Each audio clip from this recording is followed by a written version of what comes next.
আজ দশর। বাঁকুড়ার সোনামুখীর দিকে একটা প্রত্যন্ত গ্রামে মাঠের মাঝখানে একটা উই ঢিপিতে হয় আজ মা মনসার পুজো। লাখো লাখো লোক সেখানে গিয়ে পুজো দেন। আর এই উই ঢিপিটা চারিদিকে ছড়িয়ে আছে সোনা আর রূপার মানুষের মানত পূর্ণ হওয়া গহনা। কিন্তু কোনো চোর ডাকাত বা কোনো লোভী মানুষের এক টুকরো নেয়ার ক্ষমতা নেই সেখান থেকে। মা এতটাই জাগ্রত সেখানে। এরকমই একটা দশহারার দিন ওই বেদিতে যে নিত্য পুজো করে সে উঠেছে, কিন্তু এই নিত্য পুজোর যিনি করেন তার কিন্তু এই দশরের দিনে ওই বেদিতে নিষেধ রয়েছে মায়ের। তা সত্ত্বেও তিনি উঠেছেন। যখন তিনি ওই চারিদিকটা একটু পরিষ্কার করছেন ছোট ছোট ঘাসগুলোকে, হঠাৎ তার হাতে পড়লো একটা ছোবল। ত্রাহি ত্রাহি রব উঠে গেল চারিদিকে। সেই পুরোহিতকে নিয়ে হসপিটালে ভর্তি করা হলো। ভক্তজনেরা কাঁদছে, তাহলে কি মায়ের পুজো হবে না? মা কি রেগে গেলেন?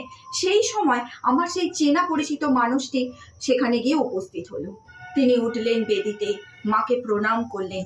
করার সাথে সাথে চারিদিকটা পরিষ্কার করার পর সেখানে আর কিচ্ছু নেই।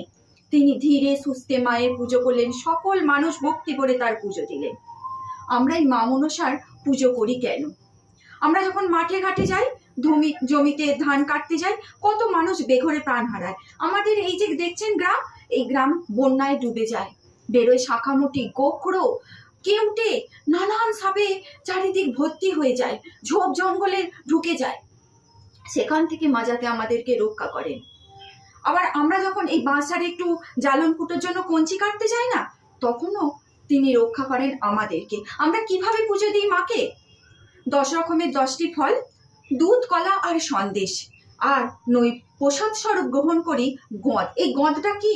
একটুখানি কলার ভেতর এক টুকরো তেতো, অর্থাৎ একটু উচ্ছে, সেটিকে আমরা গিলে খাই, চিবিয়ে কিন্তু নয়।